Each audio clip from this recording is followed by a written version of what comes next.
Hello everyone, it's Thomas Jujube, and welcome to the final installment in my look at all the Transformers movies leading up to Transformers Bumblebee. In the last 4 weeks, I've taken a look at all the different movies and given my thoughts on each and every one of them, and today I'm going to be talking about the culmination of all of them in Transformers The Last Night. Like always, I'm going to start with my positives and then talk about the negatives and then give my overall thoughts on the movie. And if you haven't checked out my thoughts on the last 4 movies yet, make sure to check the description for the playlist for all of that, where I'll also put my review for Transformers Bumblebee when I get to that next week.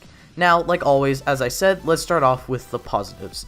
My personal biggest positive is that there's actually a lot of robot interactions, at least with our main robot characters, and I think it's really nice. Mainly Hound, Crosshairs, and Drift, Bumblebee with Crosshairs and Drift, basically the main cast from Age of Extinction. I like all of those character interactions because it kind of carries on with what was going on with Age of Extinction, what I also liked in Age of Extinction, which was the smaller Autobot cast.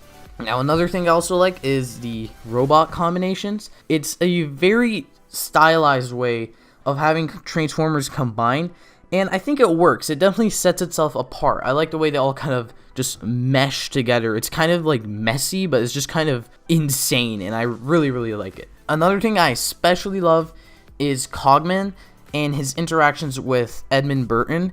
Now, Cogman by himself is just such a fun character. He has so much personality in these movies especially, and he's just such a fun character too. It's disappointing that this is the only movie we'll ever see him in.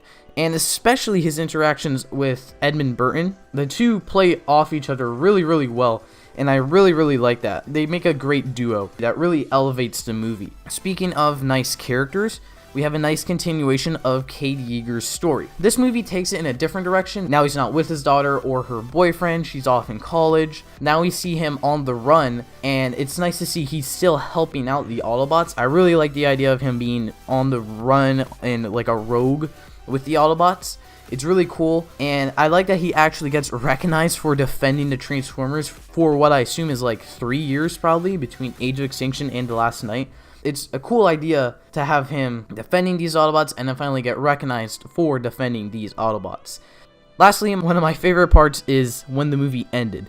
And I don't mean it in the sense that I hated it, I mean it in the sense that it ends on an interesting note with Cybertron essentially being fused to Earth and the Autobots now setting up Cybertron as their own home now. And ended on an interesting note for later movies to pick up on, and I also liked the mid-credit scene with Quintessa. That was cool. Now, those are my positives, and now let's get into what I've been waiting for, the negatives for Transformers The Last Night. Now, as I said in the last video, I love Transformers Age of Extinction, and this movie just doesn't care about Transformers Age of Extinction. Like, where's the seed? How the hell did they get locked down ship? How is Megatron back to Galvatron? He has his normal transformation. Why is Quintessa the creator when there was a whole fleet of ships that we were shown in the beginning of Age of Extinction? Not only did the Dinobots get underused in this movie as well, but they also just explode out of the ground and Slug is just there. What happened to the rest of the Dinobots? Or like where did they go for the rest of the movie? Along with that, the movie doesn't care about the original trilogy. What happened to Sam? Well, the Cybertron plot from Dark of the Moon is just ripped off. The movie tries to present the history of the Transformers as a brand new idea for the franchise, but literally it's been established since the first movie. They have a line that says the Allspark resulted in the creation of phones, guns, modern technology is from the Allspark. The Transformers have been altering history since the dinosaur ages. Don't try to act like it's a new idea, Transformers The Last Night. And then don't even get me started on the editing. The aspect ratio has a spasm every 5 seconds, and it's not like the Mission Impossible Fallout movie where the bar raises up when it gets to an intense action scene. No, within the same scene, the aspect ratio will cut more times than you probably cut up a piece of paper attempting to do some origami. Then we have the final battle, which copies Revenge of the Fallen in a perfect way because it's terrible. Once again, the military takes up so much space in this movie, And once again, there's so much military mumbo jumbo, which, oh man, I love that so much, especially in a Transformers movie about giant robots. And don't even get me started on Nemesis Prime. Now, the idea of having Optimus Prime turn into an evil version of himself in this movie franchise is a really cool idea. This is the first time I believe Nemesis Prime was actually Optimus Prime. It would have been cool to have Optimus Prime conflicted between saving the humans and Earth/Unicron and saving Cybertron and Primus, his home planet. But no, he's just like, I'm evil, and then all of a sudden he turns good. Now I'm good. No one cares that they're killing Unicron, which is like the Thanos of the Transformers universe, but alright. Then we get to the Decepticons, and not only are they useless in this movie, but they take up 5 minutes for a Suicide Squad intro. Why, if they just won't do anything? And lastly, there's just so much stuff going on here, so many plot lines, like Izzy, and then Cade, and then Vivian, and then Edmund, and then the TRF, which is also stupid because Cemetery win, and then Optimus. We just kind of jump around from each one, and they don't really flow together, and we end up not seeing certain characters for like 30 minutes, and then poof, they just appear out of nowhere. So, I don't know, just the editing in this movie is just really, really terrible.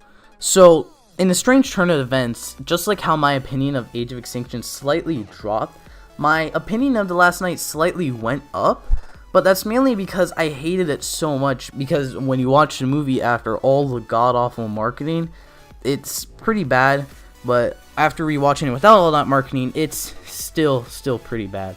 So, even though my opinion of it went up, it can't save it from going straight to the number 5 spot. Maybe it's my bias towards Age of Extinction and honestly the other movies, but The Last Knight's laziness and attention to continuity is honestly just kind of disrespectful towards the last 4 movies. I think it deserves this number 5 spot. So, the Thomas Jujube of 2017, you made a mistake. And with that, we have reached the end of our journey to Transformers Bumblebee. This Friday, the movie comes out in theaters all around the world, and next Monday, I'll be putting out my review for it. It's been getting really positive reviews so far, and I'm very, very happy about that, and I'm looking forward to the movie.